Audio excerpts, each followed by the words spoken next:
کوئی فاحش عورت نہیں تھی۔ اس سے کیا پتا چلتا ہے کہ ایک انسان کو اپنے حسب و نسب کا مان رکھنا چاہیے، خیال رکھنا چاہیے کہ میں کون سا آدمی ہوں، میں کیسا ہوں، کس خاندان سے تعلق رکھتا یا رکھتی ہوں، کہیں ایسا نہ ہو کہ میری وجہ سے میرے قوم کے لوگوں کو رسوائی ہو۔ اس آیت کے اندر بہت بڑا درس ہے ایک انسان کو کہ تمہارے اس عمل کی وجہ سے تمہارے والد کو، تمہاری والدہ کو، تمہارے بھائی کو رسوائی کا تو سامنا نہیں کرنا پڑے گا۔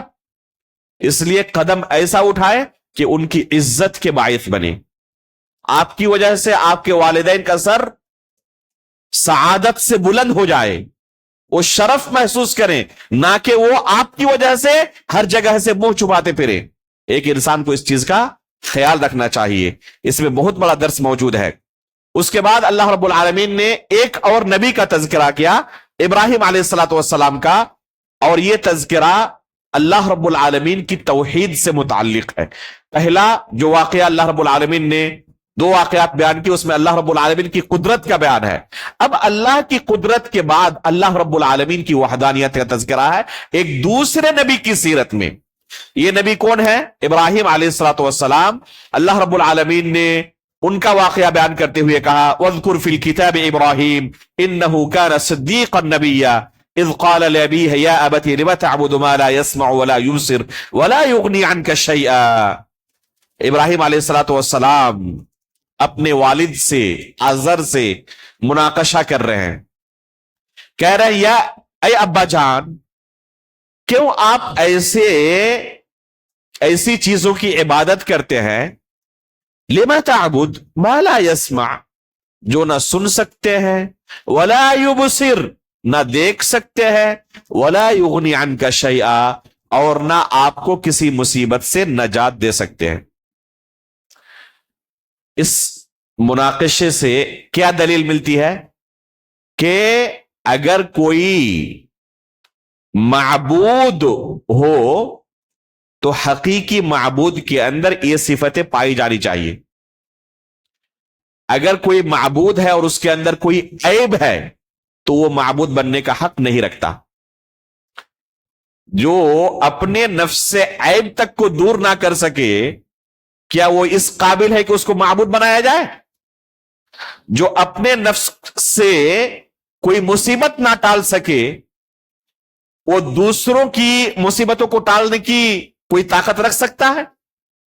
یا ابت لم تعبد ما لا يسمع، ابا جان جو سن نہیں سکتے، ولا یبصر، دیکھ نہیں سکتے، ولا یغنی عنک شیئا، آپ کو کسی مصیبت سے نجات نہیں دے سکتے، ایسے معبود کی عبادت کیوں کرتے ہیں؟ آخر ان کے والد اب کیا جواب دیں؟ یہ ایسی چیز ہے جو عقل کو لگنے والی ہے۔ جب کوئی جواب نہیں بڑھا تو کیا کہا کہ یا تو میرے سامنے سے دور ہو جاؤ یا پتھروں کی بارش کروں گا۔ گھر سے باہر نکال دیا۔ چنانچہ ان کے والد نے کھلے لفظوں میں کہا لئن لم تنتہی لارجمنک واہجرنی ملیا، کہ اگر اس طرح ہمارے معبودوں کی عیب جوئی کرنے سے باز نہ آئے تو واہجرنی ملیا، مجھے تنہا اب چھوڑ دیں، یعنی گھر سے باہر نکل جائیں، اس گھر میں آپ کے لیے کوئی جگہ نہیں ہے۔ چنانچہ ابراہیم علیہ السلام گھر سے باہر نکال دیے جاتے ہیں اس جرم کی بنا پر۔ اس میں ہمارے لیے درس ہے کہ توحید کی دعوت آپ دیں تو اس طرح کی مصیبتیں آپ کی زندگی میں بھی آ سکتی ہے۔ آپ کو گھر سے بھی باہر نکالا جا سکتا ہے، آپ کو آگ کے اندر بھی پھینکا جا سکتا ہے، پوری دنیا آپ کی مخالفت کر سکتی ہے، لیکن اس کے باوجود بھی یہ آپ کے لیے عذر نہیں بن سکتا کہ ان تمام لوگوں کی مخالفت میں کیسے جھیلوں۔ اللہ رب العالمین کی وحدانیت پر اس کے باوجود بھی ڈٹے رہنا ہے۔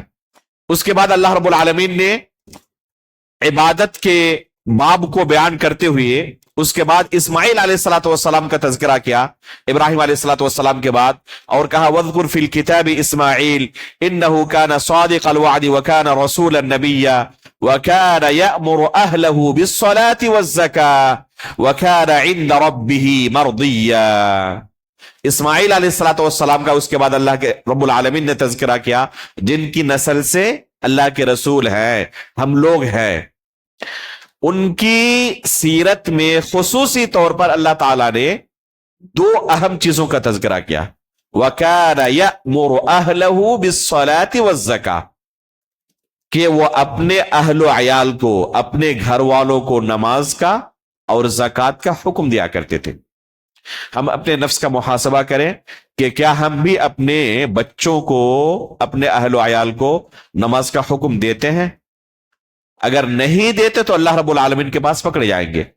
اللہ کے رسول صلی اللہ علیہ وسلم فرماتے ہیں کہ الا کلکم راعین وکلکم مسئول عن رعیتہ، تم میں کا ہر شخص ذمہ دار ہے اور ہر ایک کو اس کی اپنی ذمہ داری کے بارے میں سوال کیا جائے گا۔ وقفوہم انہم مسئولون، روکا جائے گا قیامت کے دن اور پوچھا جائے گا ہر ایک کے بارے میں۔ تو یہ بہت بڑی مسئولیت ہے جس کے بارے میں ہم سے سوال کیا جائے گا۔ خصوصاً یہ نماز کا جو معاملہ ہے، یہ انتہائی اہم عبادت ہے جو کفر اور اسلام کے درمیان دیوار ہے، فرق کی چیز ہے۔ چنانچہ اللہ رب العالمین نے اس کے بعد ہی چند آیتوں کے بعد کیا کہا؟ فَخَلَفَ مِن بَعْدِهِمْ خَلْفٌ أَضَاعُوا الصَّلَاةَ وَاتَّبَعُوا الشَّهَوَاتِ فَسَوْفَ يَلْقَوْنَ غَيًّا، کہ اس کے بعد کچھ ایسے ناخلف پیدا ہوئے جنہوں نے کیا کیا؟ اضاعوا الصلاۃ، اس نماز کو ضائع و برباد کر دیا، نماز کی پابندی نہیں کی، نماز قائم نہیں کیا، تو ان کا ٹھکانہ کیا ہوگا؟ فسوف یلقون غیا، یہ سب کے سب جہنم رسید ہوں گے۔ بے نمازی کی سزا جہنم ہے۔ اسلام کے اندر یہ تصور نہیں کہ کوئی نماز بھی ترک کرتا رہے اور اپنے آپ کو مسلمان ہونے کا دعویٰ بھی کرتا رہے۔ اس کے بعد اللہ رب العالمین نے ایک آیت کے اندر، انتہائی جامع آیت ہے، توحید کی تینوں قسموں کو بیان کیا ہے۔ قرآن کے اندر بعض آیتیں ایسی ہیں جن کے اندر توحید کی تینوں قسموں کا تذکرہ ہے۔ توحید کی کل کتنی قسمیں ہیں؟ تین قسمیں۔ ایک ہے توحید ربوبیت، ایک ہے توحید الوہیت، اور ایک ہے توحید اسماء و صفات۔ ربوبیت کا معنی یہ ہے کہ خلق، ملک اور تدبیر میں اللہ خالق ہے، وہی مالک ہے اور وہی پوری دنیا کا چلانے والا ہے۔ اس میں اللہ رب العالمین کو تنہا مانا جائے، اس کا کوئی شریک نہیں ان کاموں کے اندر۔ اور توحید الوہیت کا معنی یہ ہے کہ جب وہی خالق ہے، رازق ہے، چلانے والا ہے، تو عبادت اسی کی جائے، کسی طرح کی کوئی عبادت کسی دوسرے کے لیے نہ کی جائے۔ اور اسماء و صفات کا معنی یہ ہے کہ اللہ رب العالمین کے بہت سارے پیارے پیارے نام ہیں، اللہ رب العالمین کے لیے ان ناموں کو ثابت کرنا اور ان ناموں میں ان کا کوئی شریک و ساجی نہیں عقیدہ رکھنا۔ اسی طرح اللہ رب العالمین کی بے شمار صفات ہیں، ان صفات کو اللہ رب العالمین کے لیے ثابت قرار دینا اور اللہ رب العالمین کے ساتھ ان صفات میں کسی کو شریک و ساجی نہ سمجھنا۔ یہ ہے مختصر الفاظ میں توحید اسماء و صفات کا معنی۔ میں نے اپنی جو کتاب ہے، متن ایک چھوٹا سا 5-6 صفحے کا بس، اعتقاد اہل سنت والجماعہ فی الایمان باللہ تعالی، اس کے اندر اہل سنت والجماعت کا اللہ رب العالمین کے بارے میں کیا عقیدہ ہونا چاہیے، دلائل کی روشنی میں انتہائی مختصر الفاظ میں بیان کیا ہے۔ اگر آخر میں وقت بچا تو انشاءاللہ 2-3 دن کے اندر اس متن کی شرح کی آپ کے سامنے کوشش کی جائے گی۔ اللہ رب العالمین ہمارے اوقات کے اندر برکت عطا فرمائے۔ اس کے بعد اللہ رب العالمین نے انسانوں کو جہنم کے بارے میں بیان کرتے ہوئے کہا کہ تم میں سے ہر ایک کو جہنم سے گزرنا ہی گزرنا ہے۔ وَإِن مِّنكُمْ إِلَّا وَارِدُهَا كَانَ عَلَى رَبِّكَ حَتْمًا مَّقْضِيًّا ثُمَّ نُنَجِّي الَّذِينَ اتَّقَوْا وَنَذَرُ الظَّالِمِينَ فِيهَا جِثِيًّا۔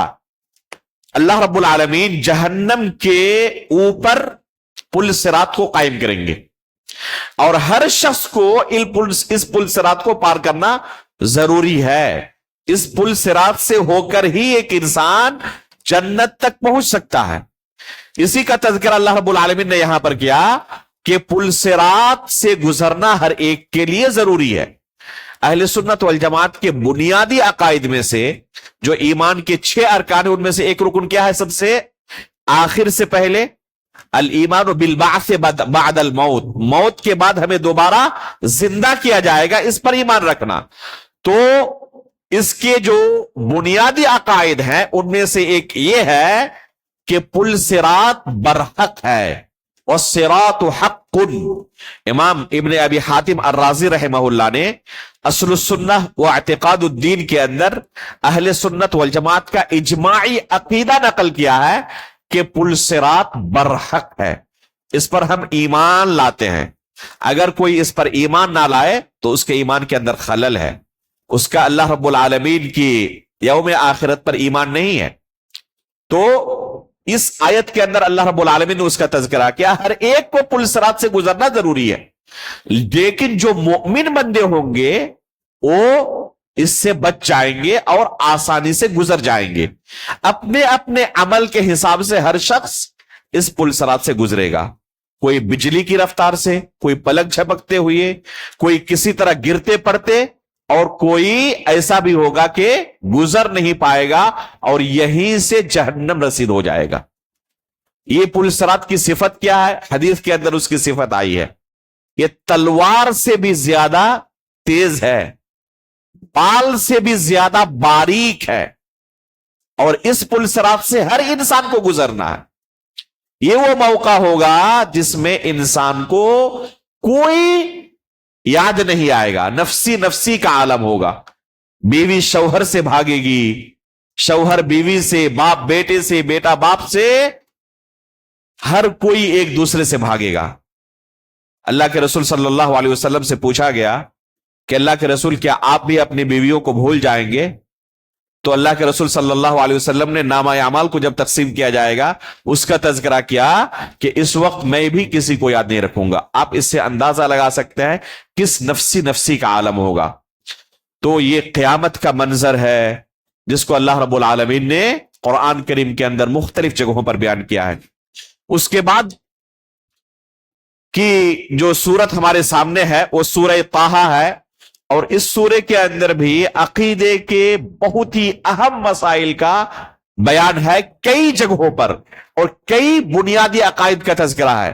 سب سے پہلے شروع میں اللہ رب العالمین نے اللہ رب العالمین کے عرش پر ہونے کا تذکرہ کیا ہے۔ الرحمن علی العرش استوى، اس سورے کی 5ویں آیت۔ یہ آیت اللہ رب العالمین نے قرآن کریم کے اندر 7 جگہوں پر نازل کی ہے۔ الرحمن علی العرش استوى، الرحمن علی العرش استوى، کتنی جگہوں پر؟ 7 جگہوں پر۔ اسی طرح ثم استوى علی العرش، کہ اللہ رب العالمین زمین و آسمان کی پیدائش کے بعد عرش پر مستوی ہوا، یہ 6 جگہوں پر، 6 اور 7، 13 جگہوں پر ایک ہی چیز کو اللہ رب العالمین نے دہرایا کہ اللہ رب العالمین عرش پر مستوی ہے، عرش پر مستوی ہے۔ اس کے باوجود بھی کوئی کہے کہ اللہ عرش پر نہیں، ہر جگہ ہے، تو اس کی بدعقیدگی کا اندازہ لگایا جا سکتا ہے۔ بار بار اللہ رب العالمین نے کیوں دہرایا اس عقیدے کو؟ کیونکہ یہ عقیدہ کفار و مشرکین کے یہاں منتشر تھا کہ اللہ رب العالمین عرش پر نہیں ہے، ہر جگہ ہے۔ اس باطل عقیدے کو ان کے ذہن و دماغ سے ایک دم بالکل صاف کر دینے کے لیے بار بار اللہ تعالیٰ نے اس عقیدے کا دورہ۔ آپ 2 واقعات سے اندازہ لگائیں کہ کفار و مشرکین کے یہاں یہ عقیدہ کس قدر منتشر تھا کہ اللہ رب العالمین عرش پر نہیں ہے، اللہ رب العالمین ہر جگہ۔ موسیٰ اور فرعون کا واقعہ اللہ تعالیٰ نے قرآن کریم کے اندر نقل کیا ہے۔ موسیٰ علیہ الصلوۃ والسلام نے قوم کے لوگوں کو کیا عقیدہ دیا کہ اللہ رب العالمین عرش کے اوپر 7ویں آسمان کے اوپر ہے۔ فرعون اپنے وزیر حامان سے کہتا ہے یا حامان ابن لی صرحا لعلی ابلغ الاسباب اسباب السماوات لاطلع الى الہ موسیٰ وانی لاظنہ کاذبا۔ اپنے وزیر حامان سے کہتا ہے کہ ایک لمبی سیڑھی بناؤ، میں آسمانوں پر چڑھ کر موسیٰ کے رب کو دیکھنا چاہتا ہوں، حالانکہ میں موسیٰ کو جھوٹا مانتا ہوں۔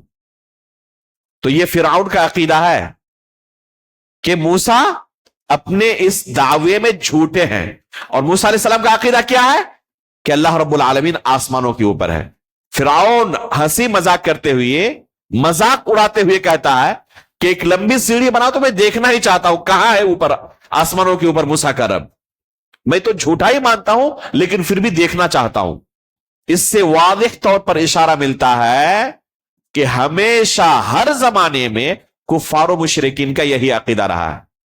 چنانچہ اللہ کے رسول صلی اللہ علیہ وسلم کو ایک خاتون کا جب امتحان لینا ہوا کہ وہ پرانے عقیدے پر، کفار و مشرکین کے عقیدے پر ابھی بھی باقی ہے یا اس عقیدے سے توبہ کر کے اسلام کا عقیدہ، قرآن کا عقیدہ اختیار کر چکی ہے۔ ایک صحابی کو ایک لونڈی آزاد کرنی تھی، ایک خاتون جا رہی تھی، اللہ کے رسول نے اسے بلایا اور پوچھا 2 سوال، کیا ایمان کا امتحان لینا ہے؟ اسی سے پتا چل گیا کہ پرانے عقیدے پر ہے یا قرآن کا عقیدہ اختیار کر چکی ہے، قبول کر چکی ہے۔ پہلا سوال، این اللہ، اللہ کہاں ہے؟ یہ ایمان کے بنیادی مسائل میں سے ہے۔ اگر کوئی اپنے آپ کو مسلمان کہنا چاہتا ہے اور اس سوال کا جواب اس کا اس خاتون کی طرح نہیں ہے، کفار و مشرکین کی طرح، تو اپنے ایمان کے خیر منائے۔ پہلا سوال کیا؟ این اللہ، اللہ کہاں ہے؟ فاشارت الی السماء، آسمان کی طرف اشارہ کی کہ اللہ رب العالمین اوپر ہے۔ اس سوال میں کامیاب ہو گئی۔ دوسرا سوال، من انا، میں کون ہوں؟ کہ انت رسول اللہ، کہتی ہے آپ اللہ کے رسول ہیں۔ اللہ کے رسول کہتے ہیں اس صحابی سے اعتقها فانها مؤمنہ، امتحان میں کامیاب ہو گئی، اسے آپ آزاد کر سکتے ہو، یہ مؤمنہ خاتون ہے۔ تو اس سے آپ اندازہ لگا سکتے ہیں کہ یہ تفریق کا سوال تھا کہ یہ شخص کفار و مشرکین کے عقیدے پر ہے یا قرآن کا عقیدہ اختیار کر چکا ہے۔ تو یہ عقیدہ چونکہ کفار و مشرکین میں منتشر تھا، وہ اللہ رب العالمین کو عرش پر نہیں مانتے تھے، بار بار اللہ رب العالمین نے اس عقیدے کو دہرایا قرآن کے اندر، یہاں تک کہ مختلف اسلوبوں کے اندر ان تمام دلائل کو جمع کیا جائے قرآن اور حدیث کے اندر تو ان کی تعداد کتنی پہنچے گی؟ شیخ الاسلام علامہ ابن تیمیہ رحمہ اللہ کہتے ہیں ان تمام دلائل کو جمع کیا جائے تو ان کی تعداد 1000 سے اوپر پہنچ جائے گی۔ اس سے آپ اندازہ لگا سکتے ہیں کہ یہ کتنا اہم اور بنیادی عقیدہ ہے۔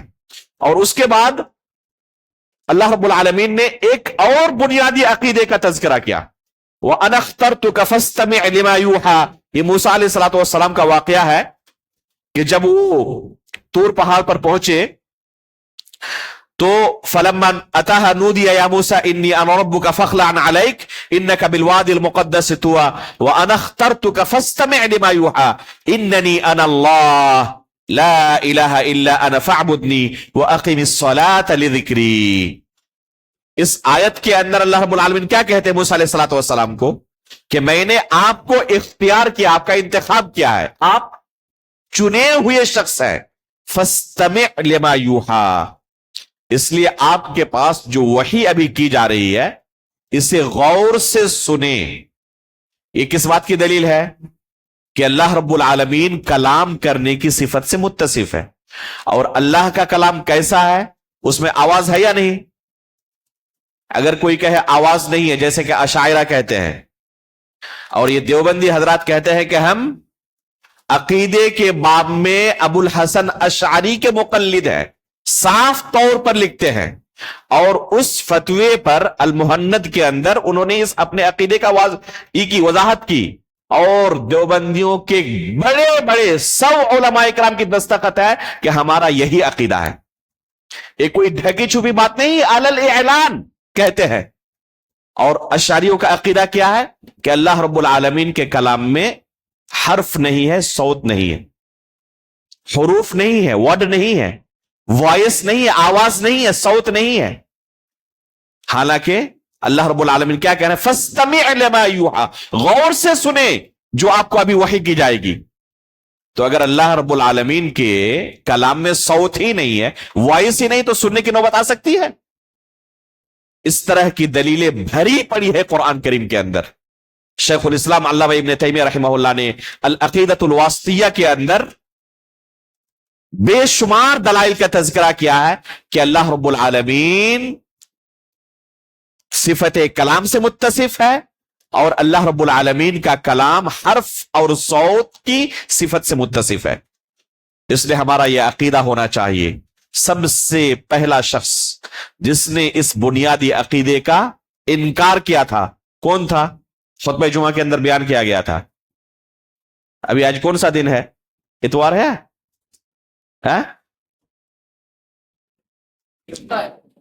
گزشتہ کل ایک دن کی بات ہے، یاد تو ہونا ہی چاہیے. کون ہے پہلا بندہ جس نے اس عقیدے کا انکار کیا تھا؟ اس فتنے کی شروعات کرنے والا کون تھا؟ جسے عراق کے امیر نے عید کے دن لوگوں کے مجمع میں کیا تھا؟ قتل کیا تھا، اس باطل عقیدے کی وجہ سے. یہ پہلا بندہ تھا اس امت میں جس نے اس باطل عقیدے کا اعلان کیا تھا. دو عقیدوں کا اعلان کیا تھا کہ اللہ تعالیٰ ہر جگہ نہیں، عرش پر ہونے کا انکار، اور دوسرا کہ اللہ تعالیٰ صفت کلام سے متصف نہیں، یہ قرآن مخلوق ہے، اللہ کا کلام نہیں. یہ کون تھا؟ جعد ابن درہم. جعد ابن درہم، اس لیے ہم کہتے ہیں کہ لکھ لیا کریں، اپنے ذہن پر بہت زیادہ اعتماد نہ کریں، بہت دنوں تک یاد رہنے والا نہیں ہے، ایک دو دن کے بعد بھول جائیں گے. یہ ہم جو آپ کو کہہ رہے ہیں یہ تمام معلومات، یہ آپ کو لگ رہا ہے کہ ایسے ہی ذہن کے اندر بیٹھ گیا ہے. میرے بھائیو، 10 سال تک ان چیزوں کو 10 بار 20 بار پڑھنا پڑا ہے، تب ذہن کے اندر راسخ ہوا ہے. ایک ایک کتاب کو 20 مرتبہ 25 مرتبہ 30 مرتبہ ہم اپنے اساتذہ سے پڑھتے تھے، تب یہ ذہن کے اندر راسخ ہوا ہے. ایک دو مرتبہ سے نہیں ہونے والا. اس لیے لکھا کریں، بار بار پڑھا کریں، یہ بنیادی چیزیں ہیں، ہمیں ان کا علم ہونا چاہیے. جعد ابن درہم پہلے شخص تھے جس نے اس کا پرچار کیا تھا. اس سے اخذ کیا جہم بن صفوان نے. یہ فرقہ جہمیہ کا بانی ہے، جہم بن صفوان. اور پھر بعد میں اس عقیدے کو بڑھ چڑھ کر جس نے اعلان کیا تھا، کس نے؟ وہ کون تھا؟ بشر المریسی. بشر المریسی نے اس کا بڑھ چڑھ کر پرچار کیا، یہاں تک کہ خلیفہ ابو جعفر منصور کے دور میں بادشاہ کے لیول تک پہنچ گئے، اور بادشاہ کے ذہن کے اندر بھی اس باطل عقیدے کو ڈال دیا. اور پھر حکومتی پیمانے پر اس کا پرچار شروع ہوا، اور علماء اکرام کو امتحان لینا شروع کیا. انہوں نے جو اس باطل عقیدے کو نہیں مانتا سلاخوں کے پیچھے ڈال دیتے، جیل میں ڈال دیتے، اور ان کو مختلف طرح سے سزائیں دیتے. تو یہ وہ عقیدہ ہے جس عقیدے کی حفاظت کے لیے ہمارے سلف صالحین نے اپنے پیٹھ پر کوڑے کھائے ہیں، اور پھر انہوں نے اس عقیدے کی حفاظت کی ہے. علامہ ابن ابی حاتم الرازی رحمہ اللہ نے اصل السنہ و اعتقاد الدین کے اندر، یہ بہت ہی اہم کتاب ہے، صرف 2 صفحے کی کتاب ہے بس. یہ جو کتاب ہے، بار بار میں اس کا تذکرہ کر رہا ہوں، اصل السنہ و اعتقاد الدین، کو بہت موٹی کتاب نہیں ہے، صرف 2 صفحے کی کتاب ہے، لیکن ایک ایک لفظ کے اندر آپ کو رک کر سمجھنے کی ضرورت ہے. اس میں انہوں نے اہل سنت والجماعت کے عقائد کو بیان کیا ہے. اس زمانے میں پورے اسلامی ممالک کے اندر جہاں بھی مسلمانوں کا وجود تھا، ان کا کیا عقیدہ تھا، اس عقیدے کو انہوں نے ان 2 صفحوں کے اندر بیان کیا ہے. اس لیے اگر ہمیں جاننا ہے کہ ہمارا عقیدہ کیا ہونا چاہیے، سلف صالحین کا عقیدہ کیا تھا، تو اس طرح کے بنیادی رسائل کا ہمیں مطالعہ کرنا چاہیے. علماء کرام کے درس میں بیٹھ کر اس کی شرح سننی چاہیے. چنئی کے اندر اس کتاب کی میں نے شرح کی تھی، اس 2 صفحے کی کتاب کی. 2 دن کے اندر تقریباً 9-10 گھنٹے کا یہ درس ہے، اور اس مسجد کے اندر بعض لوگوں نے کہا کہ ہم نے پورا سنا الحمدللہ. تو موجود ہے یوٹیوب کے اندر، سنے اور اپنے عقیدے کو جانے کہ ہمارا کیا عقیدہ ہونا چاہیے. عقیدہ سب سے اہم چیز ہے کہ انسان کے اندر، اس سے بڑی کوئی دولت نہیں. آپ کا عقیدہ ہی اگر درست نہ رہا، عمل چاہے لاکھ کرتے رہیں، کوئی فائدہ نہیں دے گا. عقیدے کو سب سے پہلے درست کرنا ضروری ہے. اللہ کے رسول صلی اللہ علیہ وسلم پوری مکی زندگی کے اندر عقیدے پر فوکس کرتے رہے. یہ تمام احکام اور اعمال جو ہیں یہ بعد میں فرض ہوئے. نماز کا فرض ہوا مکی زندگی کے آخر میں، معراج کے وقت، اور روزے، زکوٰۃ، حج وغیرہ مدنی زندگی کے اندر.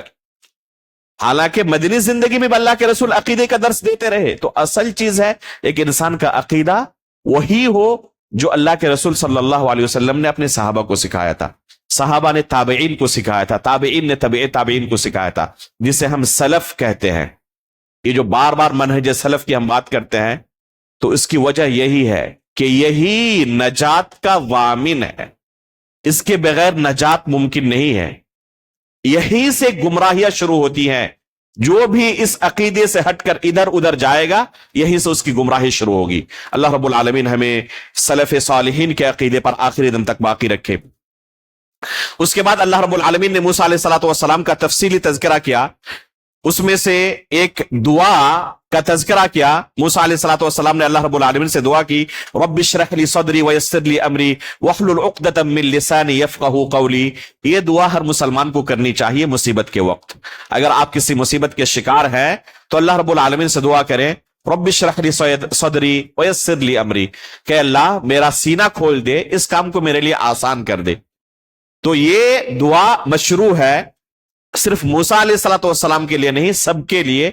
ایک انسان کو مصیبت کے وقت اس طرح کی دعاؤں کا اہتمام کرنا چاہیے.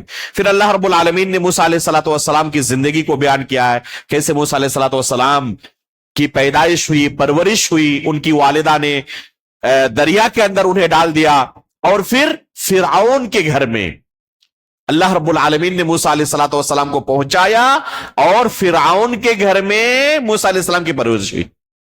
یہ کس بات کی دلیل ہے؟ کہ اگر اللہ رب العالمین چاہے تو بغیر کسی وسیلے کے ایک انسان کی حفاظت کر سکتا ہے.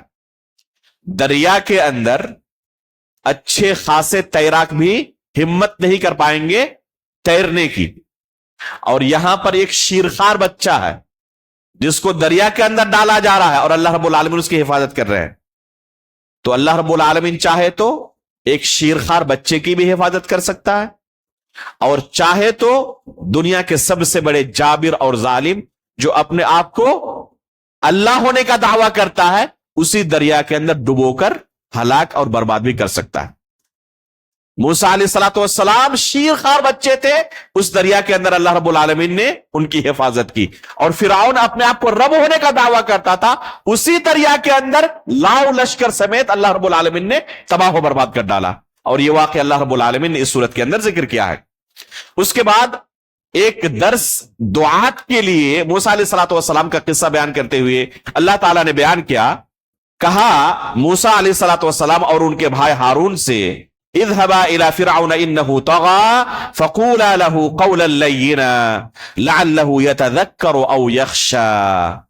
تم دونوں فرعون کے پاس جاؤ, یہ بڑا سرکش ہو گیا ہے, اور اس سے فقولا له قولا لينا, دعوت کا بہت بڑا اصول اللہ رب العالمین نے یہاں سکھایا ہے کہ نرمی کے ساتھ ان سے اسلام کی دعوت پہنچاؤ, توحید کی دعوت پہنچاؤ, سختی کے ساتھ نہیں. دعوت کے باب میں یہ انتہائی عظیم اصول ہے کہ مدعو کے سامنے طنز و تشنیع کے اسلوب میں آپ گفتگو نہ کریں, اسے ڈانٹے پھٹکارے نہیں, پیار سے سمجھائیں. اس سے اس کے دل پر آپ کی بات کا اثر ہوگا, اور آپ ڈانٹیں گے, پھٹکاریں گے, لوگوں کے سامنے ذلیل و رسوا کریں گے, اور یہ سمجھ رہے ہیں کہ اس سے آپ کی دعوت وہ قبول کر لیں گے. یہ بہت مشکل ہے, یہ ممکن نہیں ہے. کیسے لوگوں کے خلاف, لوگوں کے سامنے ان کی گمراہی کو علل اعلان بیان کرنے کی اجازت ہے؟ جو بدعتی ہو اور لوگوں کو اپنی بدعت اسلام کے کھول میں پیش کر رہا ہو کہ یہ اسلام ہے, ایسے بدعتیوں کے اوپر علل اعلان رد کی اجازت ہے بس. لیکن کوئی شخص اسلام بنا کر اسے پیش نہ کر رہا ہو, کفر اور شرک پر بھی قائم ہو, اپنے آپ کو رب ہونے کا بھی دعویٰ کرے جیسے کہ فرعون تھا, تو اس کے لیے بھی حکم یہی ہے کہ انتہائی نرمی کے ساتھ اس سے بات چیت کی جائے. ایک واقعہ بیان کیا جاتا ہے کہ کوئی شخص ایک بہت بڑے سرکش کے پاس, جو انتہائی زیادہ سرکشی کے اندر مبتلا تھا, گناہوں کے اندر لت پت تھا, جا کے بہت ہی سخت اسلوب میں اس کو دعوت دینا چاہا. جب اس نے سنا تو اس داعی کی بات ختم ہو جانے کے بعد کہا کہ میرا آپ سے 2 سوال ہے, کیا بتائیں؟ پہلا سوال یہ ہے کہ کیا آپ اپنے آپ کو موسیٰ علیہ السلام سے بھی افضل سمجھتے ہیں؟ کہ نہیں, میں تو ایک عام انسان ہوں, وہ تو نبی تھے. کہ چلیے دوسرا سوال یہ ہے کہ میں واقعی گنہگار ہوں، لیکن کیا آپ مجھے فرعون سے بھی زیادہ گمراہ سمجھتے ہیں؟ کہ نہیں، فرعون تو اپنے آپ کو رب ہونے کا دعویٰ کرتا تھا، آپ تو کم از کم یہ نہیں کہتے کہ جب آپ موسیٰ سے افضل نہیں، میں فرعون سے زیادہ گمراہ نہیں، تو اس اسلوب میں کیوں بات کر رہے ہیں؟ اللہ تعالیٰ نے فرعون کو دعوت دینے کے لیے جب بھیجا موسیٰ علیہ السلام کو اور ہارون علیہ السلام کو، تو کیا کہا؟ فَقُولَا لَهُ قَوْلًا لَيِّنًا، آپ موسیٰ سے افضل نہیں، میں فرعون سے گیا گزرا نہیں، اس کے باوجود بھی آپ اس طرح ڈانٹ کر مجھے کہہ رہے ہیں؟ تو اس اسلوب سے فائدہ نہیں ہوتا، یہ بہت بڑا درس ہے۔ اس کے بعد اللہ رب العالمین نے جنت کی نعمتوں کے اس سورے کے آخر میں بیان کیا ہے۔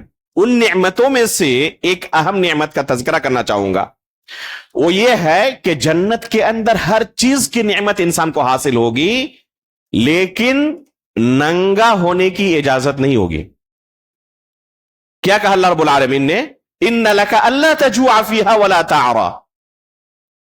کیوں؟ کیونکہ ننگا ہونا کوئی خوبی نہیں ہے۔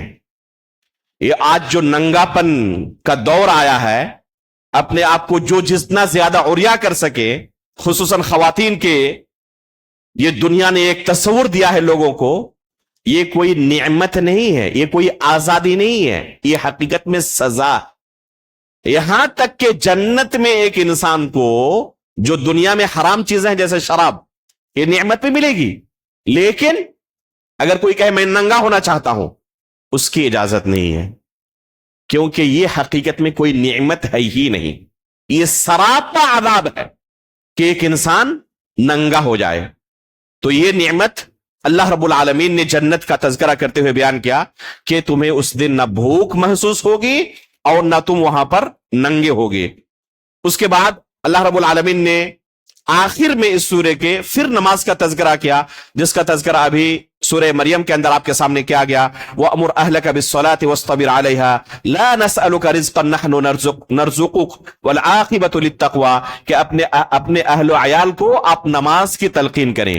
وَأْمُرْ أَهْلَكَ بِالصَّلَاةِ، اپنے گھر والوں کو نماز کا حکم دے، صرف یہ نہیں کہا کہ نماز کا حکم دے، وَاصْطَبِرْ عَلَيْهَا، اور حکم دینے کے ساتھ ساتھ اس پر جمے رہیں، صبر کرنے کے ساتھ ساتھ جمے رہیں۔ ایسا نہیں کہ ایک ہفتے تک بہت زیادہ زور دیا اس کے بعد نرم پڑ گیا، نہیں، بچے کی عمر 7 سال کی ہو گئی ہے، نماز کا حکم دیں اسے، کب تک؟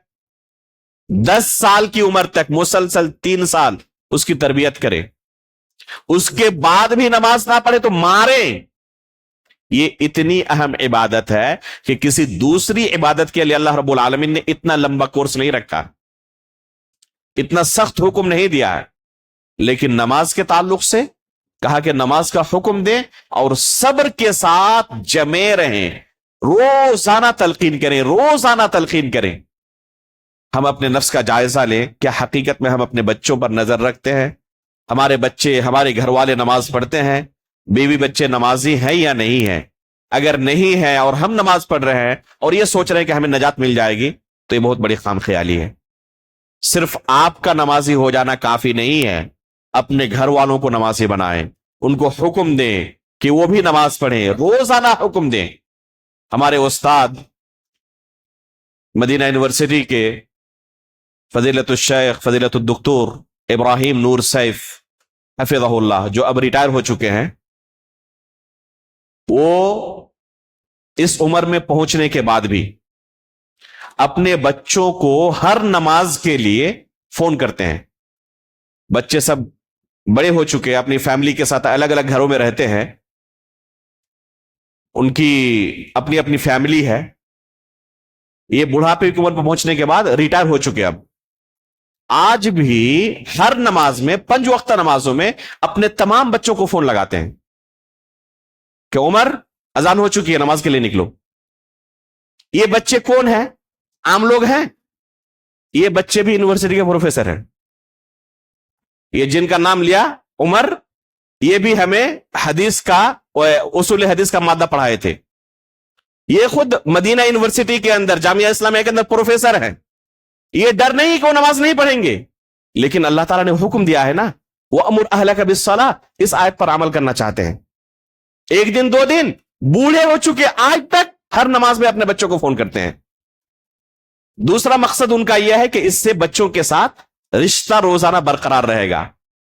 ایسا نہیں ہوگا کہ 1 مہینے ہو چکے اور والدین کی خبر ہی نہیں ہے، بچوں کی خبر ہی نہیں ہے.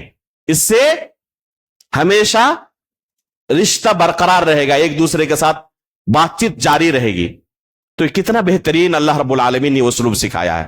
وَأْمُرْ أَهْلَكَ بِالصَّلَاةِ وَاصْطَبِرْ عَلَيْهَا.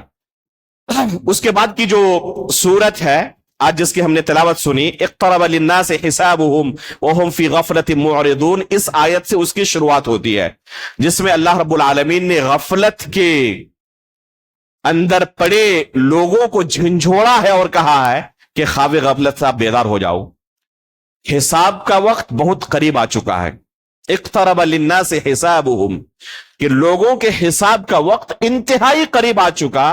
وَهُمْ فِي غَفْلَةٍ مُعْرِضُونَ، اس کے باوجود یہ غفلت کے شکار ہیں اور اعراض کر رہے ہیں، انہیں کوئی خبر نہیں ہے. یہ سوچ رہے ہیں ابھی تو ہماری عمر بہت لمبی ہے، فلاں کی وفات ہو گئی ایک دم جوانی میں، ان کی ہوئی ہماری نہیں ہوگی. یہ شیطان ہر ایک کو کیا کرتا ہے، یہ دلاسا دلاتا ہے کہ ان کی جوانی میں وفات ہو گئی، لیکن تمہاری عمر 90 سال کی تک ہے، ابھی بہت دن رہنے والے ہو. تو یہ حقیقت میں شیطان کا وسوسہ ہے.